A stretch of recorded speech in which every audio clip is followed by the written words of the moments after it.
할렐루야. 오늘 이 시간도 우리 하나님의 크신 은혜가 여러분 심령 안에 충만하시기를 간절히 기원합니다. 오늘은 이제 고린도전서 전체를 좀 마무리하는 단계로 좀 가지려고 합니다. 도전하는 교회 17번째 시간으로 교회는 살아있는 믿음을 소유해야 합니다 하는 제목으로 같이 말씀을 나누겠습니다. 1961년 8월 7일 게르만 티토프 소령은 지구 궤도를 돌고 무사히 귀환한 소련의 두 번째 우주인이 되었습니다. 우주 비행사였습니다. 그는 얼마 뒤에 세계 박람회에서 연설을 하게 되었는데 그 박람회 연설을 할 때까지도 그 우주에 갔다 온 그 승리의 기쁨이 가득 차 있어서 흥분한 어조로 이렇게 이야기를 하였습니다. 내가 잠깐 우주 속에 들어가 봤지만 거기서 신은 보지 못했습니다. 내가 우주 속에 잠깐 들어가 봤지만 거기서 하나님은 보지 못했다, 그런 이야기죠. 7년이 지난 뒤 1968년 크리스마스 이브에 미국의 우주 비행사 세 사람이 지구에서 볼 수 없는 달 뒤편에 여행을 하게 되었습니다. 그들은 아폴로 8호를 타고 인간의 눈으로 한 번도 본 적이 없는 그 지구의 아름다운 모습을 쳐다보게 되었습니다. 초록색과 그리고 하얀색으로 둘러싸인 이 아름다운 지구를 바라보고 그들은 감탄을 자아내지 않을 수가 없었습니다. 그리고 그 깜깜한 우주 속에서 태양빛으로 비춰지는 모든 별들을 바라볼 때 그 신비한 장면을 보고 견딜 수가 없었습니다. 그래서 그들은 우주선 안에서 그 현장을 바라보면서 손에 성경책을 들고 창세기 1장을 펴서 읽어 내려가기 시작하였습니다. 온 지구인이 들을 수 있도록 마이크에 대고 이 창세기 1장을 읽어 나가기 시작했다는 것이죠. 태초에 하나님이 천지를 창조하시니라. 여러분, 이 두 우주인들은 경애와 흥분이라고 하는 똑같은 경험, 인간으로서 가질 수 있는 그 놀라움과 신비함과 아름다움과 그 처음으로 경험하는 그 놀라운 경험을 하였지만 이 세계의 본질에 대해서는 서로 정반대의 의견을 내게 되었다는 것입니다. 스티븐 호킹은 자신의 저서 시간의 역사라는 책에서 신을 긍정하느냐 부정하느냐 하는 문제야말로 인간의 방정식에서 가장 의미심장한 요인이다, 그렇게 말하고 있습니다. 다시 말하면 하나님을 인정하느냐 하나님을 인정하지 못하느냐, 이 결단이 우리가 앞으로 살아가는 삶의 자리에서 일어나는 모든 문제들을 풀어나갈 때에 어떻게 해답을 가질 것인가를 결정짓게 하는 중대한 요인이 된다, 그렇게 말하고 있는 것이죠. 하나님을 긍정하느냐 부정하느냐, 이 질문은 다른 어떤 질문보다도 우리의 삶에 더 직접적으로 영향력을 미친다고 말하는 것입니다. 막스 베버라고 하는 사람은 인간은 의미를 찾는 순간에 종교의 품에 안긴다, 그렇게 말하셨습니다. 사람이 자신이 왜 사는지, 자신이 왜 존재하는지, 자신이 왜 이것을 해야 하는지, 왜 이것을 추구해야 되는지, 왜라고 하는 질문을 하기 시작할 때 결국은 어디로 가게 되느냐 하면 종교의 품에 안기게 된다. 다시 말하면 하나님 앞에 나아가지 않을 수가 없다, 그렇게 이야기하고 있는 것이죠. 인간의 열망 그 끝에는 언제나 하나님이 자리하고 계시기 때문입니다. 그렇게 그 하나님을 내가 인식하며 살아가느냐 아니면 부인하며 살아가느냐의 차이가 우리의 삶의 자리의 차이로 나타나게 되는 것이죠. 여러분, 그리스도인은 하나님을 인정하는 사람들입니다. 하나님이 살아계시고 하나님이 나를 지으셨고 하나님이 나를 다스리고 계심을 인정하며 살아가는 사람들이 바로 그리스도인들입니다. 그러기에 우리 그리스도인은 언제나 하나님을 만나야 하고 하나님을 인식하며 살아가는 자들이 되어야 하는 것이죠. 바꾸어 말하면 우리의 삶의 현장에서 일어나는 모든 일들을 감당해 나갈 때마다 그 현장에 설 때마다 하나님을 바라볼 수 있어야 하고 그 삶의 현장에서 하나님의 일하심을 누릴 수 있어야 하는 것입니다. 나 혼자 살아가는 것이 아니고 내 지식으로만 살아가는 것이 아니라 하나님이 여기서 일하고 계신다는 사실을 인정하는 사람들이 바로 그리스도인이라고 말하는 것입니다. 그러기에 오늘 우리 그리스도인은 이 살아있는 믿음을 소유하는 자가 되어야 합니다. 죽어 있는 자는 하나님을 인정하지 못하고 하나님을 볼 수도 없고 하나님을 느낄 수도 없는 사람을 죽어 있는 자라고 표현한다면, 살아있는 사람이라고 하는 것, 살아있는 믿음이라고 한다는 것은 오늘 내 삶의 현장에서 끊임없이 하나님이 말씀하시고 하나님이 우리에게 권고하시고 하나님이 이끄시는 것을 바라보며 누리며 살아가는 삶이 되는 것입니다. 바라기는 오늘 이 말씀을 통해 다시 한번 여러분의 삶의 자리에 살아있는 믿음을 선포하는 여러분의 복된 삶이 되시기를 간절히 기원합니다. 먼저 우리가 살아있는 믿음을 소유하고 선포하기 위해서는 고백해야 할 것이 하나가 있는데, 그것이 뭐냐면 바로 부활입니다. 믿음의 핵심은 부활입니다. 우리의 믿음의 삶의 자리에 우리를 하여금 움직이게 만드는 힘과 능력은 바로 부활이라고 하는 것이죠. 그래서 부활은 복음의 핵심입니다. 한번 따라합시다. 부활은 복음의 핵심입니다. 여러분, 우리가 살아있는 믿음을 소유하여야 하는 이유는 부활하신 예수님이 오늘 우리와 함께 계시기 때문입니다. 십자가 위에서 죽으셨을 뿐만 아니라 무덤에서 사흘 만에 부활하신 예수님이 오늘도 우리와 함께 하신다. 임마누엘 하나님이시다. 오늘도 우리와 함께 하시는 하나님이 계시기 때문에 우리는 우리의 삶의 자리에 살아있는 믿음을 가지고 날마다 살아가야 하는 것이죠. 여러분, 다른 세계 종교의 모든 창시자들은 다 죽었습니다. 그래서 그들의 무덤이 있습니다. 그래서 그 사람들이, 그 종교를 믿는 사람들이 그 무덤을 찾아가 그 무덤을 숭배하고 절하고 하는 일들이 일어나죠. 그러나 예수님의 무덤은 비었습니다. 없습니다. 이것이 예수님의 무덤이다 그렇게 말할 수 있는 것이 없습니다. 물론 예수님은 돌아가셔서 무덤에 갇히셨습니다. 그러나 그것이 예수님의 무덤이 될 수 있는 이유는, 될 수 있는 조건은 그 시신의 흔적이라도 계속 남아있어야 그것이 예수님의 무덤이라고 말할 수 있죠. 그러나 예수님은 그 무덤을 박차고 일어나 부활하셨습니다. 그러기에 예수님의 무덤은 이 땅에 없다는 것이죠. 심지어는 예수님의 부활을 믿지 않으려는 사람들조차도 말하기를, 그것은 예수님의 제자들이 밤에 예수님의 시신을 훔쳐간 거야, 그렇게 말합니다. 자, 이 말의 의미는 뭡니까? 그 무덤은 비어 있다는 것을 말하고 있는 것이, 반증하고 있는 것입니다. 그들은 자기의 이유를 가지고 다른 식으로 그 무덤이 비었다고 말하지만 어쨌거나 그들의 눈으로도 분명히 그 무덤이 비었던 것을 보았다라는 것을 상대적으로 증명해 주고 있다는 말입니다. 무덤이 비어 있다는 것, 이것은 부활의 진정한 증거 가운데 하나가 되는 것이죠. 자, 그렇다면 왜 부활이 우리가 가지는 복음의 핵심이 되겠는가 하는 것입니다. 복음이 말하는 가장 중요한 요소는 무엇입니까? 여러분, 복음은 그냥 복음을 내가 가지니까, 내가 믿으니까 내 마음이 기쁘더라, 즐겁더라, 여기에 우리의 믿음의 종착역이 있습니까? 그렇지 않습니다. 우리의 믿음의 종착역은 그것이 아닙니다. 우리가 예수님을 믿음으로 말미암아 예수님이 나를 위해 십자가에 달려 돌아가신 것을 믿고 그 믿음으로 말미암아 예수님을 내가 믿게 되었을 때 우리가 가지는 진정한 참된 의미는 뭐냐면 하나님과의 회복이 일어난다는 것입니다. 여러분, 원래 우리는 하나님과 회복한 자가 되어야 하는 존재지요. 여러분, 우리가 지식을 더 가지는 것이 우리의 목적이 아닙니다. 하나님을 만나고 하나님을 누리고 하나님과 함께 살아가고 그 하나님의 품 안에서 우리가 누리는 것, 이것이 우리가 진정으로 살아가는 삶의 목적이 되는 것이죠. 그것을 위해서 예수님은 부활하셨다고 하는 것입니다. 시편 27편 4절에는 이렇게 말합니다. 우리 한번 같이 읽겠습니다.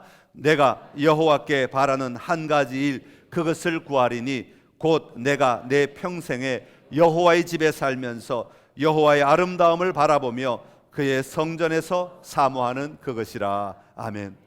베드로전서 3장 18절은 이렇게 말합니다. 그리스도께서도 단번에 죄를 위하여 죽으사 의인으로서 불의한 자를 대신하셨으니 이는 우리를 하나님 앞으로 인도하려 하심이라. 육체로는 죽임을 당하시고 영으로는 살리심을 받으셨으니. 여러분, 예수님께서 죽으시고 죄를 위하여 죽으시고 의인으로서 불의한 자를 대신하신 이유는 뭐냐 하면 우리를 하나님 앞으로 인도하려 하심이라. 다시 말하면 그 사실을 믿는 우리가 하나님을 누리도록 하기 위함이다, 그렇게 말씀하고 있습니다.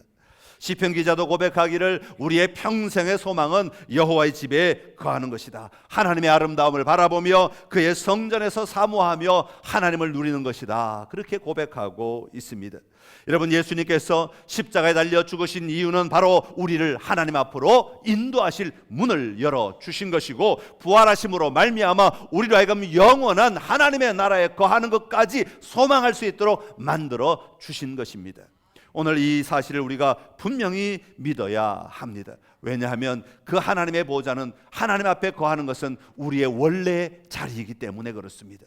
하나님이 천지 만물을 지으셨을 때 아담과 하와는 하나님과 함께 머물렀습니다. 하나님과 함께 동산에 머물며 하나님과 함께 살았던 사람입니다. 그러나 인간이 하나님을 거역하는, 자기가 하나님보다 높아지려고 하는, 다시 말하면 하나님이 되려고 하는 그 마음이 일어날 때 하나님을 떠나게 되고 자기 의견에 따라서 하나님을 떠남으로 말미암아 죄를 짓게 되지요. 그리고 하나님은 그들을 쫓아내시게 되는 것입니다. 하나님과 떨어진 삶을 살아갈 수밖에 없게 되었던 것입니다. 그래서 하나님은 그 떨어진 백성들, 그 멀어진 백성들, 하나님으로부터 떠난 백성들을 다시 하나님의 자녀로 회복시키시기 위해 이 땅에 보내신 분이 바로 예수 그리스도이신 것입니다. 그래서 예수님이 십자가에 달려 돌아가시고 죽으시고 부활하심으로 말미암아 우리로 하여금 마음껏 하나님을 만나고 누릴 수 있는 길을 열어 주신 것입니다. 그러기에 오늘 우리는 이 부활을 분명히 확신하고 믿고 선포하고 누릴 수 있을 때에 우리는 하나님의 나라 앞에서, 하나님의 나라에서 하나님과 마음껏 교제하며 살아가는 아름다운 삶이 열려졌음을 고백할 수 있는 것이죠. 오늘 본문에서도 사도 바울은 1절에서 구원을 가져다 주는 내가 전한 복음이 있다고 그렇게 말합니다. 자기가 전한 복음이 두 가지를 말하는데, 하나는 3절에 보면 이렇게 말하죠. 그리스도께서 우리 죄를 위하여 죽으신 것이다. 예수님께서 십자가 위에 달려 돌아가심으로 말미암아 우리의 모든 죄를 대신하여 십자가를 지시고 그 죄값을 치러주셨다. 십자가의 형벌로 말미암아 내 죄의 문제를 해결해 주셨다 하는 것, 이것이 첫 번째 전하고 있는 사도 바울의 복음의 내용입니다. 여러분, 예수님이 단지 십자가를 졌다, 십자가 위에 못 박히셨다, 십자가 위에 달려 죽으셨다, 그 사실이 중요한 것이 아니라 그 십자가 위에 죽으심으로 말미암아 인간이 죽어야 하는 그 형벌을 대신 감당하셨다. 다시 말하면 오늘 나를 대신하여 내가 죽어야 함에도 불구하고, 내가 죽어야만 그 죄값을 치를 수 있는데 내가 죽어야 함에도 불구하고 나를 죽게 하지 아니하시고 대신 죽어 주셨다라는 사실입니다. 그래서 내 죄값도 치러 주셨다는 것을 고백하고 있는 것이고, 우리는 그것을 바라보고 그것을 나의 것으로 분명히 믿고 내 죄가 용서함을 받았음을 고백할 수 있어야 하는 것이죠. 그리고 두 번째는 4절에서 말하고 있는 사흘 만에 다시 살아나신 것을 복음이라고 이야기하고 있습니다. 내가 전한 복음이라고 말하고 있습니다. 예수님은 무덤 속에 그대로 계시지 아니하고 죽음에서 부활하셨다고 말씀하고 있습니다. 여러분, 다시 살아나셨다는 것은 무엇을 의미합니까? 예수님이 인간으로 끝나신 것이 아니라 다시 하나님으로서의 원래의 자리로 돌아가셨다고 하는 것을 말씀하고 있습니다. 그것은 다른 말로 하면 예수님이 이 땅에 오셔서 감당하셔야 하는 그 사역의 핵심을 완성하셨다고 하는 것을, 그 사역을 완전히 이루셨다고 하는 것을 의미하기도 하는 것이죠. 여러분, 죽음이 없으면 부활이 있을 수가 없죠. 죽음의 개념이 없으면 부활의 개념도 있을 수가 없습니다. 부활하려면 뭔가 죽어야 부활이 있는 거죠. 죽지 않았는데 어떻게 부활이 있을 수 있겠습니까? 그러기에 이 두 개는 서로 연결되어 있는 것입니다. 그래서 성경에서 부활이라 그렇게 말하면 거기에는 반드시 예수님의 죽음과 이 부활이 함께 들어가 있는 단어라고 생각하시면 조금 더 틀림이 없을 것입니다. 여러분, 예수님께서 부활하셨다는 사건 하나가 엄청난 역사적 변화를 우리에게 말해주고 있습니다. 역사적 변화라고 하는 것은 한 사람만의 변화를 이야기하는 것이 아니라 오늘 우리 한 사람 한 사람의 삶의 변화를 일으킴으로 말미암아 오늘 우리가 살아가는 이 세계가 변화되어 가고 있음을 우리에게 말해주고 있는 것입니다. 오늘 우리가 하나님의 자녀가 되었음을 고백하며 여호와 하나님과 함께 살아갈 수 있는 것은 부활하신 예수님이 계시기 때문입니다. 오늘 그 예수님을 분명히 바라보고 부활하신 예수님으로 말미암아 내가 하나님을 누리고 하나님을 바라보며 하나님과 함께 살아가고 있음을 고백하는 여러분들이 되시기를 간절히 기원합니다. 그러기에 17절에 보면 그리스도께서 다시 살아나신 일이 없으면 너희의 믿음도 헛되고 너희가 여전히 죄 가운데 있을 것이요, 그렇게 말합니다. 그래서 우리가 그리스도께서 다시 살아나신 일이 없으면 우리가 여전히 죄 가운데 머물고 있다. 다시 말하면, 좀 바꾸어 말하면, 우리가 죄 가운데 여전히 머물고 있다는 이야기는 우리가 예수 그리스도의 부활을 믿지 않고 있다는 것과 같은 의미입니다. 그러기에 우리는 예수님의 부활을 믿는 삶을 사는 자들이 되어야 살아있는 믿음, 오늘 우리의 삶을 변화시킬 수 있는 능력 있는 믿음을 소유할 수 있게 되는 것입니다. 디모데후서 2장 18절에 보면 이렇게 기록합니다. 진리에 관하여는 그들이 그릇되었도다. 부활이 이미 지나갔다 하므로 어떤 사람들의 믿음을 무너뜨리느니라, 그렇게 말합니다. 부활이 지나갔다라고 하는 말은 무슨 말이냐면 당시에 이단들이 일어나서 예수님의 부활은 과거의 사건이다, 그렇게 말하고 있는 것이죠. 그 부활로 끝났다, 더 이상 아무런 의미가 없다, 아무런 연관성도 없다라고 말하고 있는 겁니다. 여러분, 예수님의 부활은 과거의 사건일지 모르지만 그 부활의 능력은 오늘 현재의 사건인 줄로 믿습니다. 여러분, 오늘도 여전히 우리는 그 부활의 사건을 우리의 마음에 새기고 우리의 삶을 변화시키며 우리의 삶을 이끌어가는 힘이 되기 때문에 그렇습니다. 부활이 그만큼 중요한 것이기 때문에 부활은 모든 사람들 앞에 드러내 보이셨습니다. 무덤이 비어 있다는 것이 중요한 것이 아니라 부활하신 예수님께서 40일 동안 이 땅에 머무시면서 12차례나 많은 사람들 500여 명 앞에 그 몸을 드러내 보이시면서 때로는 함께 식사하기도 하시고 때로는 함께 이야기하기도 하시고 심지어는 그 의심하는 자들에게 그 손을 손에 대어보기도 하기도 하시고 옆구리에 넣어보라고도 말씀하시며 계속해서 증거해 보이셨던 것이죠. 왜요? 예수님의 부활을 확실하게 보고 믿도록 하기 위해서. 여러분, 예수님의 이야기는 이 예수님의 부활을 경험한 사람들에 의하여 증거되었습니다.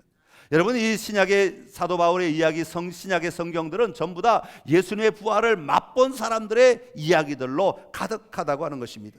우리가 읽지는 않았지만 5절부터 8절에 보면 다양한 사람들이 모두 예수님의 부활을 직접 경험하였다고 분명하게 고백하고 있습니다. 여러분, 직접 경험한 사람의 말에는요, 능력이 있습니다. 내가 본 것을 이야기하기 때문에 거기에는 확신이 있습니다. 담대함이 있습니다. 그것은 절대 진리이기 때문에 조금 더 주저할 이유가 없다는 말입니다. 예수님이 왜 보여셨겠습니까? 예수님이 보이신 이유는, 부활하신 그 몸을 보이신 이유는 너희들이 분명하게 믿고 절대적으로 변함없는 이 진리를 담대하게 외치라고 말씀하고 계시기 때문입니다. 여러분, 오늘 여러분의 삶의 자리에 제자들이 직접 보고 쓴 이 기록들을 통하여 다시 한번 여러분들도 예수님의 부활을 여러분의 눈으로, 여러분의 영의 눈으로 볼 수 있는 은혜가 있기를 간절히 기원합니다. 부활하신 예수님을 만나야 합니다. 그 주님을 만나지 못하면 우리는 죽은 신앙이 되고 맙니다. 부활하신 예수님이 내 안에 살아 역사하셔서 내가 부활하였다고 말씀하시는 그 모습을 바라볼 때라야 우리는 비로소 능력 있는 삶을 살아갈 수 있게 되는 것입니다. 오늘 여러분의 삶의 자리에 이 살아있는 믿음으로 승리하는 은혜가 있기를 간절히 기원합니다. 두 번째로, 부활은 그리스도인들에게 무슨 일이 일어날지를 알려주는 것입니다. 사람들이 가지는 갈망 가운데는 미래에 대한 소망들이 있습니다. 사람들은 오늘을 살아가면서 마음속에는 내일 이랬으면 좋겠다 하는 소망들을 누구나 다 가지고 있습니다. 그런데 이런 소망을 품을 때 일반적으로 사람들이 이 소망을 가질 때는 어떤 마음으로 가지느냐 하면 자기가 기대하는 것들을 가지고 소망을 품을 때가 많이 있습니다. 그런데 대부분 이런 소망들이 될 때도 있지만 안 될 때도 많지요. 왜냐하면 그냥 내가 기대하는 것들이었기 때문에 이것이 이루어질 수도 있고 안 이루어질 수도 있다고 하는 것입니다. 그러나 우리 그리스도인이 가지는 소망은 이런 소망이 아닙니다. 그냥 내가 단순히 기대하는 것만으로 가지는 소망이 아니라 우리 그리스도인이 가지는 소망은 진리에 근거한 소망입니다. 그러기에 이 소망, 우리가 가져야 하는 소망은 될 수도 있고 안 될 수도 있고 이루어질 수도 있고 이루어지지 않을 수도 있고 그런 얘기가 아닙니다. 우리가 가지는 소망은 분명히 이루어지는 것들입니다. 왜냐하면 우리의 기대로 말미암아 가진 소망이 아니라 진리 위에 가진 소망이, 다시 말하면 절대 변하지 않는 사실 위에, 팩트 위에 가진 소망이기 때문에 절대로 변하지 않는다고 하는 것입니다. 여러분, 우리가 부활의 소망을 가지고 있는 것, 여러분, 이 소망은 절대로 변하지 않는 것이다. 성경은 끊임없이 말하고 있는 겁니다. 오늘 20절에 보니까 이렇게 말합니다. 그러나 이제 그리스도께서 죽은 자 가운데서 다시 살아나사 잠자는 자들의 첫 열매가 되셨도다. 여러분, 첫 열매라고 하는 말의 의미는 뭡니까? 모든 곡식을 거둘 때의 첫 열매, 짐승의 새끼들이 쫙 나올 터인데 그 첫 번째 난 짐승의 새끼, 그러면 이 짐승의 새끼 한 마리밖에 없는 게 아닙니다. 얘를 중심으로 해서 이제 계속해서 새끼들이 태어날 것을 이미 그들은 알고 있고 확신하고 있는 것이죠. 곡식의 첫 번째 단, 첫 번째 곡식, 첫 번째 열매, 여러분 그 첫 번째 열매 하나밖에 있는 것 아닙니다. 첫 번째 열매가 있다는 이야기는 계속해서 열매들이 나오게 될 것을 자동적으로 이야기하고 있는 겁니다. 여러분, 예수님이 잠자는 자들의 첫 열매가 되셨다, 잠자는 자들의 첫 번째로 부활하신 분이 되셨다라고 하는 이야기는 예수님의 부활이 예수님으로만 끝나는 것이 아니라 이것은 분명하게 무엇을 말하는가 하면 반드시 우리 모두도, 예수님의 부활을 믿는 우리 모두도 반드시 부활하게 될 것을 우리에게 말씀해주고 있는 것입니다. 그러기에 오늘 우리는 이 부활을 바라보며 분명한 소망을 가지고 사는 자들이 되어야 하는 것이죠. 그래서 고린도전서 6장 14절에 보면 하나님이 주를 살리셨고 또한 그의 권능으로 우리를 다시 살리시리라, 사도 바울은 아주 담대하게 이야기할 수 있었던 것입니다. 예수 그리스도의 부활 사건은 예수 그리스도로만 끝나는 것이 아니라 우리 예수님을 믿는 모든 공동체의 사건으로 임하게 될 것을 분명하게 성경은 선포하고 있습니다. 그러니까 오늘 우리 안에도 그 분명한 확신을 가지고 우리의 소망으로 삼고 살아가는 자들이 되어야 하는 것입니다. 예수님께서 이 땅에 계실 때 요한복음 11장 25절 26절에 보면 이렇게 말합니다. 예수께서 이르시되 나는 부활이요 생명이니 나를 믿는 자는 죽어도 살겠고 살아서 나를 믿는 자는 영원히 죽지 아니하리라. 이것을 내가 믿느냐? 오늘 여러분, 예수님이 여러분에게도 다시 한번 질문합니다. 이것을 내가 믿느냐? 우리가 반드시 살아날 것을 믿는 삶, 이것이 오늘 우리의 미래를 열어가는 힘이 되는 것이고 이것이 바로 우리의 미래 방향을 결정하는 근거가 되는 것입니다. 21절부터 보면 그 원리들을 우리에게 설명하는데, 사망이 한 사람으로부터 말미암았기 때문에 죽은 자의 부활도 한 사람으로 말미암는다. 아담에게서 모든 사람이 죽은 것 같이 그리스도 안에서 모든 사람이 삶을 얻게 된다. 그리고 23절에 보면 차례대로 일어나게 될 것인데 첫 열매인 그리스도가 먼저 부활하게 되고 그가 강림하실 때 그리스도에게 속한 자들이, 그리고 마지막에는 그 후에는 마지막이 일어날 터인데 그가 모든 통치와 모든 권세와 능력을 멸하시고 나라를 아버지와 하나님께 바칠 때라. 그때는 완전히 하나님의 나라가 이 땅 위에 임하게 될 것이다. 그렇게 말씀하고 있는 것입니다. 예수님이 왕노릇 하실 그날을 바라보며 그때 우리는 어디에 있을 것인가? 무덤 속에 여전히 머물러 있을 것인가? 아니면 부활할 것인가? 여러분, 이 확신이 오늘 우리의 신앙을 움직일 뿐 아니라 우리의 삶을 움직여가는 능력이 되어야 하는 것입니다. 사랑하는 성도 여러분, 왜 우리가 지금 부활을 믿고 그 부활을 증거하는 것이 중요하겠습니까? 우리가 선포하는 그 부활을 내가 먼저 맛보지 않고는 그 부활을 증거하는 자로 결코 살아갈 수가 없기 때문입니다. 여러분, 이것은 신념의 문제가 아니라 우리의 삶의 문제입니다. 내가 부활에 참여한 자가 되어 그 삶을 누리게 될 것을 믿고 확신하며 살아갈 때 오늘 우리의 삶에 어떤 어려움도 연약함도 두려워하지 아니하고 그것을 극복할 지혜와 힘과 능력이 나오게 될 줄로 믿습니다. 좌절하지 아니하고 굴복하지 않는 믿음, 이것이 부활신앙으로 말미암아 마침내 가지게 되는 것이죠. 오늘 이 삶, 여러분의 삶 속에 이 확신과 기쁨이 충만하시기를 간절히 기원합니다. 마지막으로 부활은 우리에게 승리의 삶을 살게 합니다. 한번 따라합시다. 부활은 우리에게 승리의 삶을 살게 합니다. 여러분, 부활을 경험한 제자들의 모습을 한번 보십시오. 예전에도 제가 한번 설교를 했는데 저는 이 장면을 생각할 때마다 참 신기하다 하는 생각이 납니다. 예수님이 십자가에 달리시기 전까지만 해도 모든 제자들은 벌벌 떨며 예수님을 피해 다녔습니다. 왜냐하면 유대인들의 그 손길, 눈길이 너무 무서워서 유대인들이 너도 그 제자 아니야? 베드로를 향해서 너도 그 한 통속 아니야? 너도 그 지파가 아니야? 그럴 때 그들은 얼굴을 감싸고 움츠리면서 나는 아니야, 나는 아니야, 나는 그를 알지 못해, 나는 그 사람과 아무 상관이 없어, 이렇게 외쳤던 사람들이. 그런데요, 부활하지 며칠 되지 않았어요. 예수님이 부활을 경험하고 났을 때 부활하신 예수님을 만나고 났을 때 그들은 전혀 다른 삶이 되었습니다. 유대인들을 더 이상 두려워하지 않게 되었습니다. 유대인들을 더 이상 무서워하지 않게 되었습니다. 그토록 두려워하고 벌벌 떨며 그 여종 하나 앞에서도 아무런 소리를 내뱉지 못하던 그런 사람들이 예수님의 부활을 경험하고 났을 때 엄청난 일들을 하게 되는데, 안식일을 모이지 아니하고 주일 예배를 드리기 시작하는 거예요. 예수님의 부활을 기념하여, 예수님의 부활을 생각하며, 예수님의 부활을 바라보며 예배를 드리게, 주일 아침에 예배를 드리기 시작하더라는 것이죠. 그동안 희생 제사를 드리며 그 짐승을 잡아 제물로 바치고 제사를 드리던 그 제사를 더 이상 하지 않기로 결단하는 겁니다. 왜요? 예수님이 마지막 희생 제물이 되어 주셨음을 믿기 때문에. 예수님이 부활하셨으니, 예수님이 이제 완전한 희생 제물이 되어 주셨다, 단번에 드린 희생 제물이 되어 주셨기에 우리가 더 이상 짐승을 잡을 필요가 없다라는 사실을 믿고 확신하였기 때문에 그들은 더 이상 그 행위를 하지 않게 되었다는 것입니다.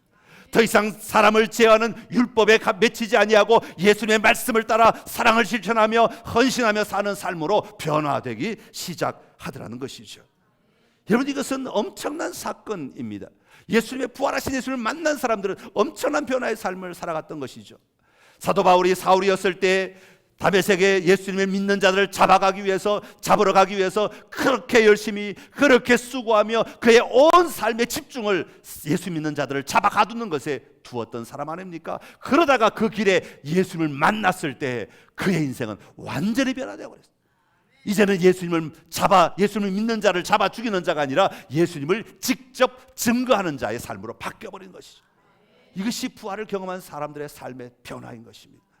여러분, 지금도 무슬림 지역에서는요, 정말 완악한 무슬림들에게 예수님이 나타나실 때 꿈에 주로 나타나신다고. 그래가지고 꿈에 나타나셔서 내가 바로 부활한 예수다라고 증거를 하신다는 거죠. 그래서 그 꿈을 한 번씩 꾸고 나면요, 많은 사람들이 다시 무슬림을 버리고 무슬림을 떠나서 예수님의 제자로 다시 돌아오게 되는 일들이 엄청나게 일어나고 있다는 겁니다. 그래서 사람이 할 수 있는 일이 아닙니다. 밤에 이 꿈 꿔라 그런다고 꿔지는 게 아니에요. 그렇다고 기억나는 것도 아니잖아요. 또 우리는 대부분의 꿈은 기억이 잘 안 나죠. 그걸 무슨 꿈이라고 하지만 이건 그런 꿈이 아니라 정말 그 예수님을, 부활하신 예수님을 만났을 때 그 충격이 그들의 인생, 여러분, 일평생 무슬림으로 살았던 사람이 무슬림을 버린다? 있을 수 없는 이야기 같아요. 어마어마한 충격입니다. 그런데 그것을 할 수 있는 것은 부활하신 예수님을 만났을 때 그 일이 가능하더라는 것입니다. 여러분, 오늘 여러분의 삶 속에서도 이 부활의 신앙을 가지고 오늘 우리의 삶을 살아있는 삶으로 바꾸어 가시는 역사가 있기를 간절히 기원합니다. 그런데 어떻게 살아야 하느냐? 사도 바울은 31절에서 이렇게 말합니다. 31절 끝에 보니까 나는 날마다 죽노라, 그렇게 말합니다. 한번 따라합시다. 나는 날마다 죽노라. 여러분, 하나님의 부활을 경험한 사람들은 우리 주님처럼 그래서 날마다 죽는 삶을 산다는 것이죠. 자기의 욕심을 죽이고, 자기의 정욕을 죽이고, 자기의 죄된 속성을 죽이고, 자기의 잘못된 습관들을 죽이고, 그리함으로 하나님 앞에 엎드려 하나님을 따르는 자로 살아가는 사람들이 되었다 하는 것입니다. 세상 속에서 날마다 살아남기 위해 경쟁합니다. 세상에서는 다른 사람의 머리를 밟고 올라서야 이긴다고 말합니다. 그렇게 사는 것이 잘 사는 것이라고 말하고, 다른 사람의 것을 빼앗아야 잘 사는 것이라고 말하고, 내가 더 많은 것들을 누려야만 잘 사는 것이라고 말할 수 있을지 모르지만, 부활을 경험한 사람은 오히려 나는 날마다 죽노라, 그렇다고 가난하게 살라는 얘기가 아니라 여러분의 삶의 자리에 우리 주님을 나의 주인으로 인정하고 그 주님 앞에 굴복하고 엎드리는 삶을 살아가라는 이야기입니다. 32절에 보면 사도 바울이 이렇게 말합니다. 내가 사람의 방법으로 에베소에서 맹수와 더불어 싸웠다면 내게 무슨 유익이 있으리요? 사도 바울이 맹수와 싸웠다는 얘기는 아닌 것 같아요. 아마 은유적으로 표현한 것 같아요. 이때 맹수를 아마 병정들로 표현하지 않았을까.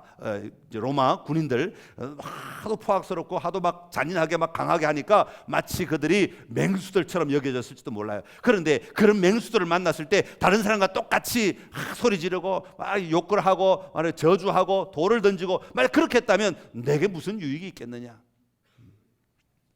그렇게 하지 않는다는, 더불어 싸우지 않는다는 것이죠.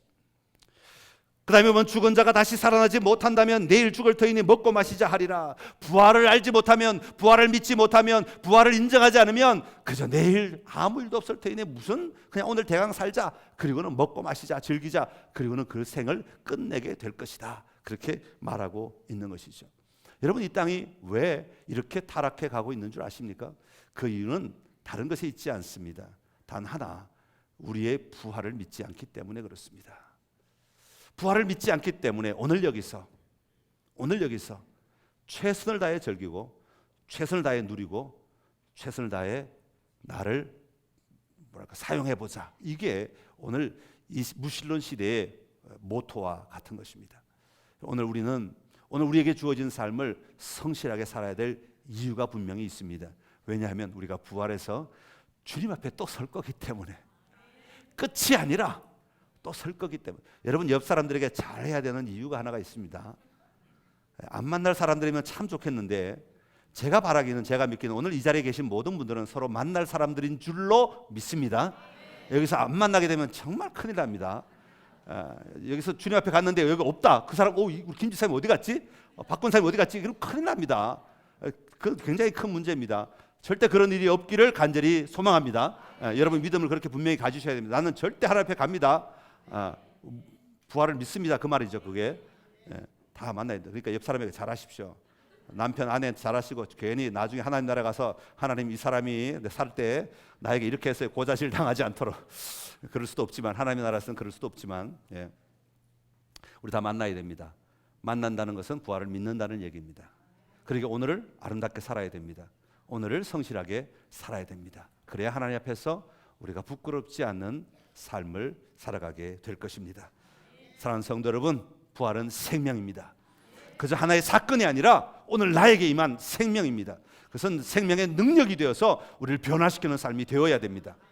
어제와 똑같은 삶이 아니라 부활로 말미암아 변화된 삶을 사는 자들이 다 되시기를 간절히 기원합니다. 기도하겠습니다.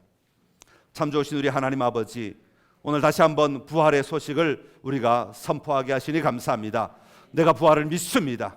예수님이 부활하셨기에 나도 부활할 것을 믿습니다. 예수님이 길을 열어놓으셨기에 나도 그 길을 따라갈 것을 믿습니다. 예수님이 문을 열어놓으셨기에 나도 그 문을 통과할 것을 믿습니다. 예수님이 우리의 손 잡아주셨기에 나도 그 손 붙잡고 영원히 살 것을 믿습니다. 이 부활의 확신을 가지고 살아가는 우리 모두가 되게 하여 주옵시고, 이 부활의 확신으로 말미암아 우리의 삶을 변화시켜 나가게 하여 주옵소서. 이 부활의 확신으로 말미암아 살아있는 믿음을 가지게 하여 주옵시고, 살아있는 믿음의 삶의 현장으로 누리게 하여 주시옵소서. 예수님의 이름으로 기도드리옵나이다. 아멘. 아멘.